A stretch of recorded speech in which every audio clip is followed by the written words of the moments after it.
மேடே மேடே mayday. இது எதுக்காக சொல்லப்படுதுன்னா, I am going to get an impending danger.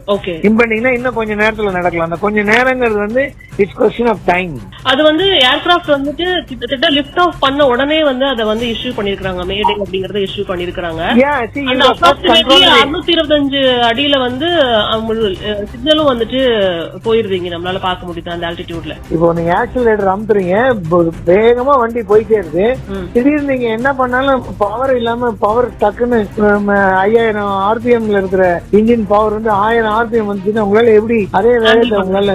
இப்ப நடந்திருக்கிற இந்த விமான விபத்து அப்படிங்கறது வந்து எல்லாராலும் பேசப்படுற ஒரு விஷயமா மாறி இருக்குங்கறத பாக்க முடியுது. கிட்டத்தட்ட வந்து 242 பயணிகள் அதுல இருந்திருக்காங்க, இன்க்ளூடிங் பைலட்ல இருந்து பணிப்பெண்கள் இருந்து எல்லாமே இருந்திருக்காங்க.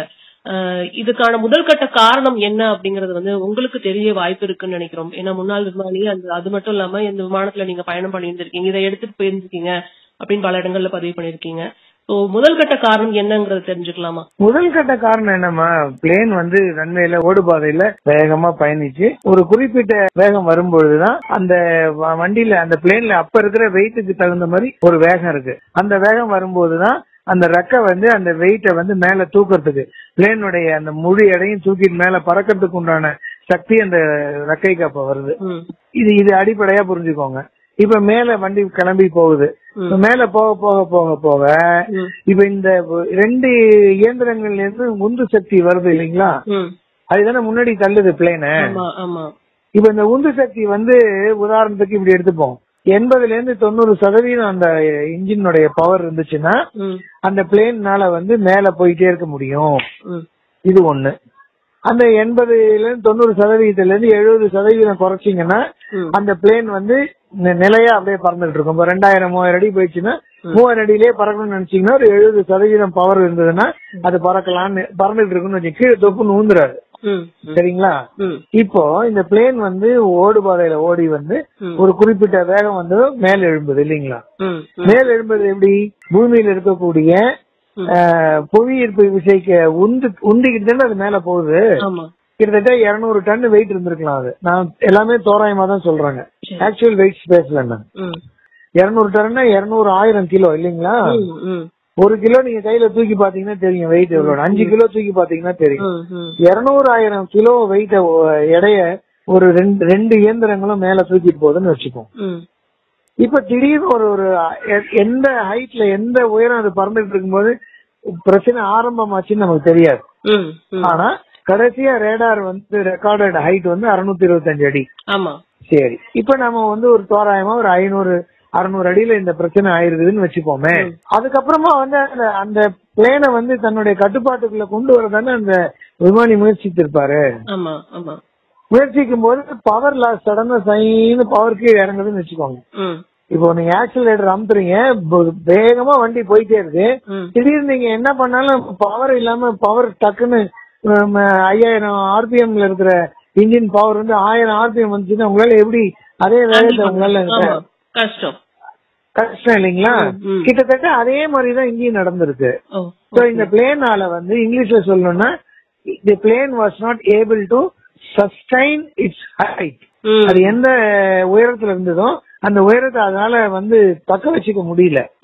அப்ப அப்படியே கீழே போய் நீங்க வீடியோ பாருங்க, சக்கரம் 2 சக்கரமும் கீழே தான் இருக்கு, மெயின் சக்கரங்கள்லாம் கீழே தான் இருக்கு.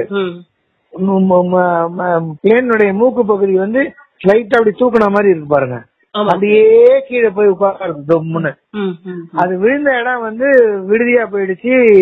ஒரு நகர், ஏதோ ஒரு நகர் மக்கள் இருக்கக்கூடிய இடமா போய் விழுந்திருக்கு இல்லைங்களா? இப்ப பார்த்தோம்னா இப்ப இன்னைக்கு இப்ப கரண்டா இருக்கிறது மருத்துவ மாணவர்கள் இருக்கிற விடுதியில 20 மாணவர்கள் நகர் ரெசிடென்ஷியல் ஏரியா. அது வந்து டாக்டர்ஸ் ஹாஸ்டல் இருக்கிற பகுதி. அது மேலதான் விழுந்திருக்கு, ஹாஸ்டல் மேலதான் பிளேன் விழுந்திருக்கு. அதனால இது வந்து யாரும் வந்து இத வந்து என்ன சொல்றது வேணும்னு நினைச்சு ஒரு செய்யக்கூடிய ஒரு விஷயம் இல்ல இல்லீங்களா? நிச்சயமா இது நீங்க வந்து பாசிபிள் ரீசன்ஸ் நீங்க சொல்றீங்க அப்படின்னு எடுத்துக்கலாமா சார்? இதுதான் வந்துட்டு நடந்திருக்கும், இதுதான் பாசிபிள் ரீசனா இருக்கும் அப்படின்னு நீங்க சொல்றதா எடுத்துக்கலாம். Possible reason power loss at a very critical height and critical stage.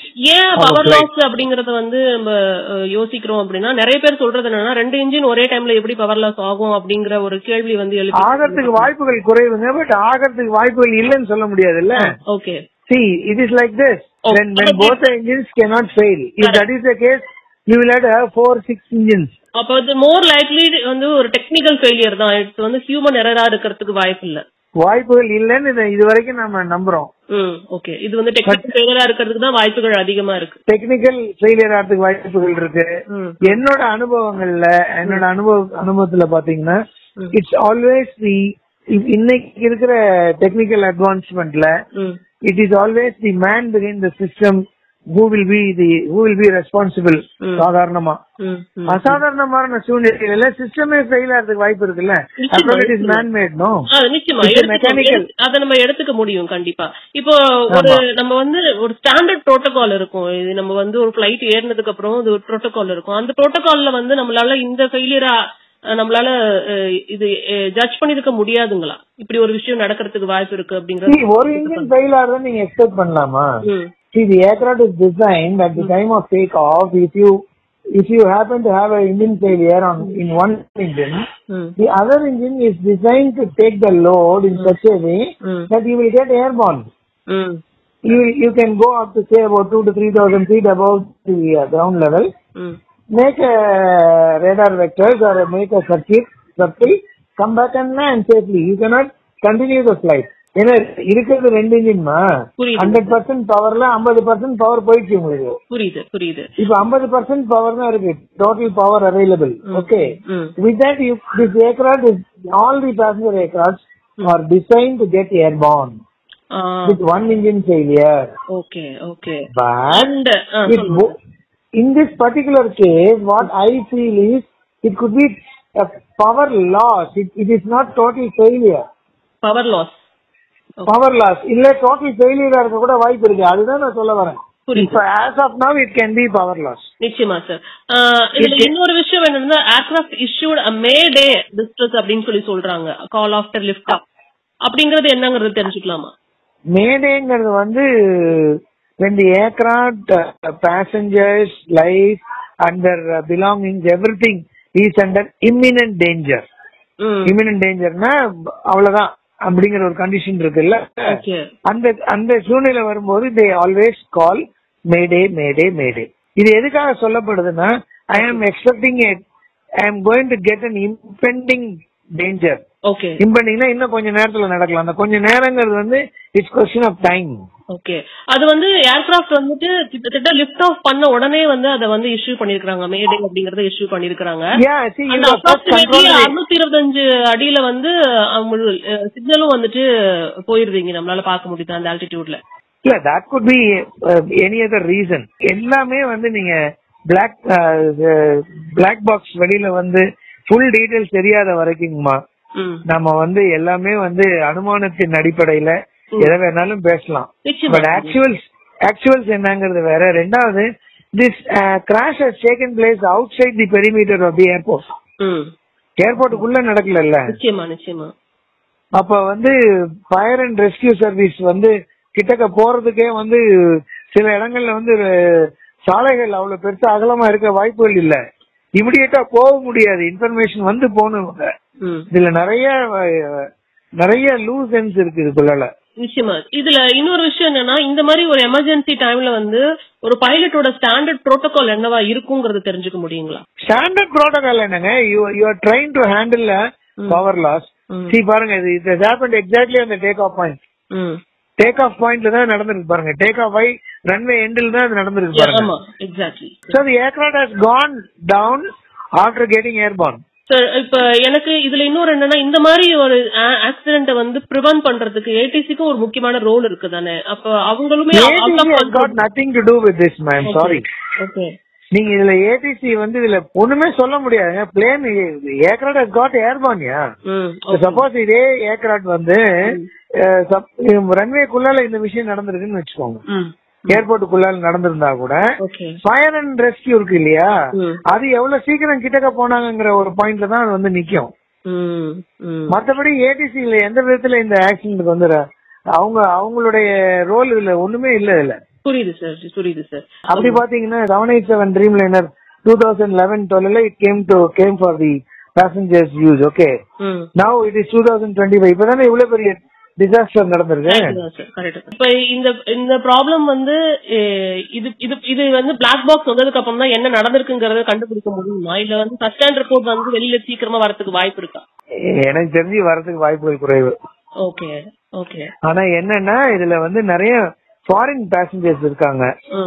So rest of the other foreign countries will put in pressure as to how this has happened.